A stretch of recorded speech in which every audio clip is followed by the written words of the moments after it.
Minister, you're welcome to the House. I don't intend to go back over what my colleague has so eloquently put together regarding Derrybrine. But I can tell you that I visited the site. I went down and I walked, should I say, I was driven around the site and walked part of it. And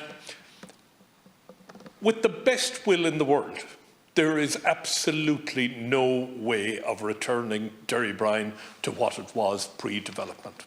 There's just no possibility. There's 25 kilometres of roads in there. There's fibre optic cables running from turbine to turbine. There's an entire information technology system that manages each one of the turbines. Indeed, those who manage and the engineers that look after them can activate a turbine from their home. They don't have to be on site. They can monitor those turbines from the home. 70 turbines, as my colleague Senator McDougall pointed out, producing 1% of the entire electricity needs of the country. The site itself is in pristine condition now. The area where the mudslide took place is totally overgrown and nature has recaptured it.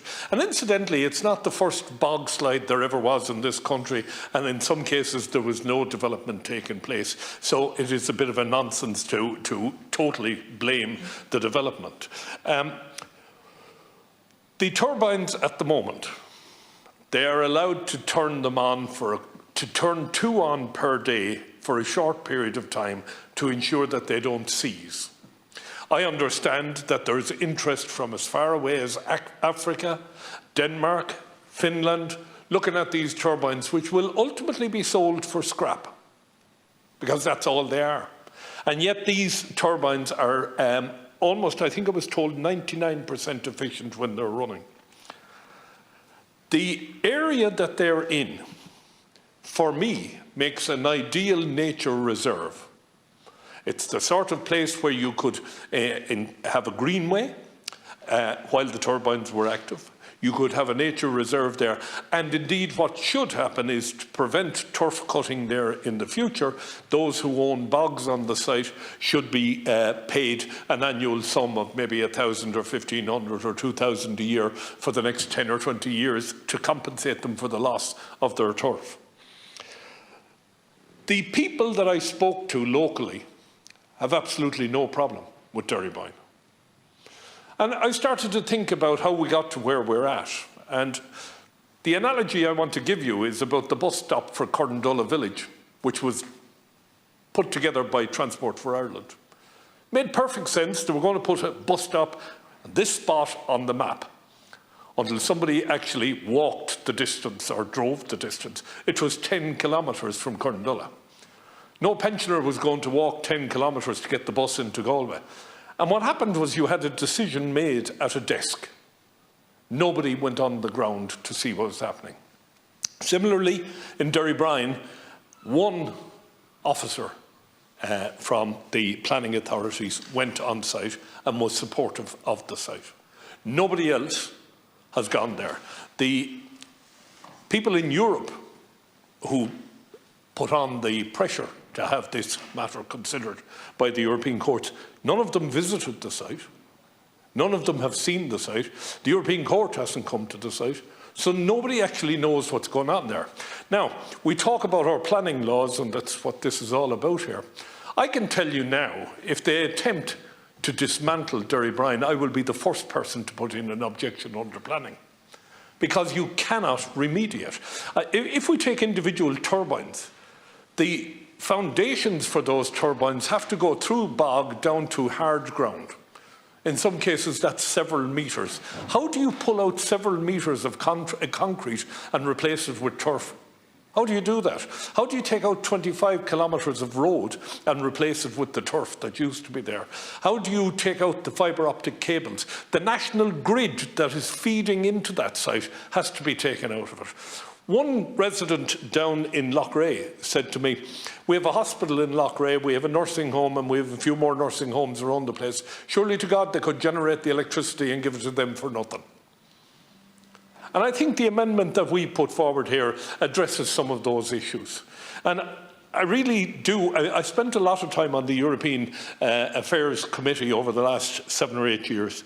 And you know, there was a lot of talk in Europe about subsidiarity and about trying to bring decision-making back to the local country and things like that. And we get decisions like this. Is there any wonder that people are turned off the European idea when you have bureaucrats in Brussels or Strasbourg or wherever making decisions about something they never saw, based on one environmental incident? And my colleague is right. The fines that were imposed on the contractors at the time was ludicrous, absolutely ridiculous, while the state picks up 17 million of a cost. So I think this amendment makes perfect sense. But my real plea here in standing here today and in seconding this amendment is, would somebody, for God's sake, step back and think about what we're doing? You can't, as my colleague said, put the toothpaste back in the tube. No way on God's earth can Derrybrine ever be returned to where it was. So why not make it a benefit to the nation? We are going through an international energy crisis, and we have 70 turbines down in Derrybrine, switched off, sitting there waiting to rust away. It is absolute insanity, and that's why this amendment that we're putting into this bill, and I hope you will accept it, Minister, I think it would make perfect sense and would allow situations like this to be appraised in a much better way. I'll leave it at that for the moment. Craughwell, do you want to come in? Yes. Thank you. Just a couple of points.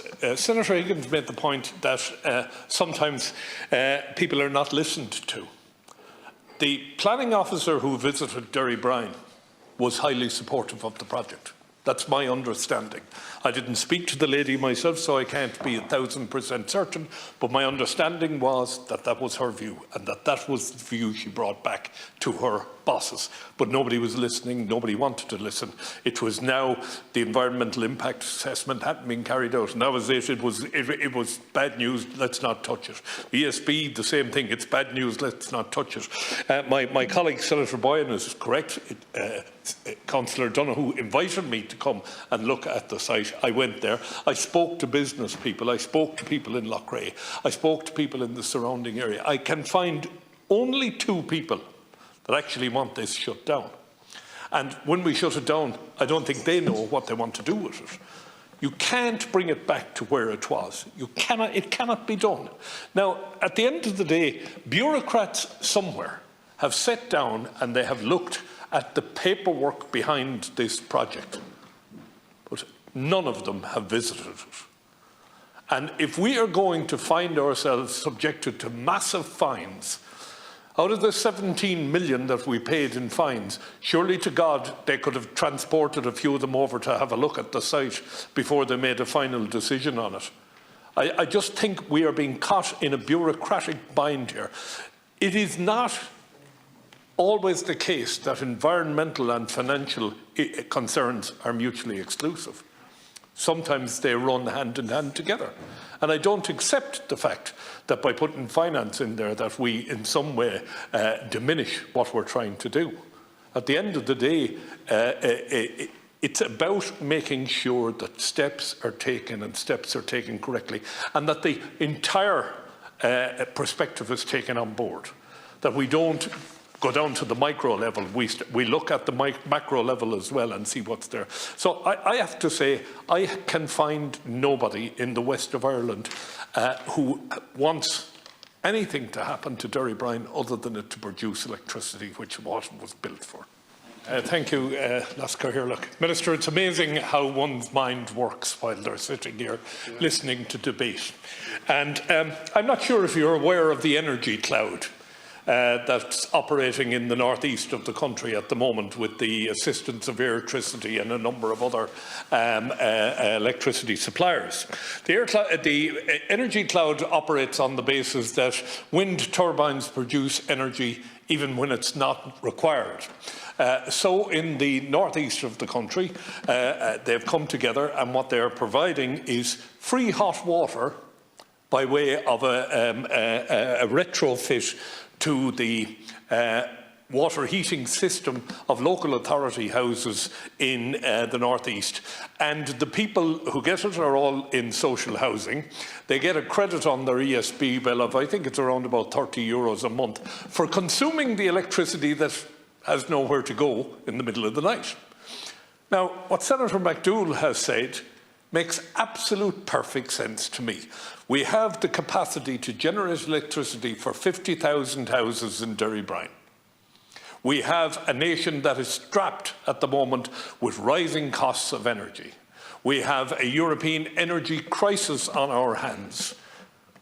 Could we not, as Senator McDowell says, put a piece of legislation in place that would take these turbines into state ownership and provide free electricity to those who need it in this country? We threw out €200 to me and everybody else who didn't need it of our ESB bills. Could we not use the 50,000 houses that we have, the energy coming from 50,000 houses, to provide free electricity to those living in social housing in the Greater Galway area? Would it not make more sense to do that than to tear down something that is working perfectly, that is operating at around about 99% capacity or efficiency all of the time, with an extraordinary crew of engineers that look after it? Not one of them that I met tried to save Derrybrine because they had other areas that they were looking at as well. They just gave me the cold, hard facts as to what was being produced there. So I think Senator McDowell has hit the nail on the head by saying, let's step back from this. Let's see, can we put a bit of legislation together and get it through this House as quickly as possible, and not, A, destroy a perfectly good power generating system, and B, turn what is now already damaged into further damage by trying to put the toothpaste back in the tube, as Senator McDowell has said. So I implore you to take on board our amendment, and furthermore to take what has just occurred in this House back to Cabinet and say, guys, can we not sit down and have a look at this? So I'd ask you to do that. Thank you, Minister. Before I come back in on the scripted response, just a couple of points. I'll raise just a couple of quick points. And again, Senator McDowell always has a rock of sense, and I think he always makes sensible points. But specifically, I'm not going to make any reference to the case, the Derrybrine case, particularly. You know, it's subject to an ongoing plan and enforcement, and I'm not going to make any give any feedback specifically in relation to it.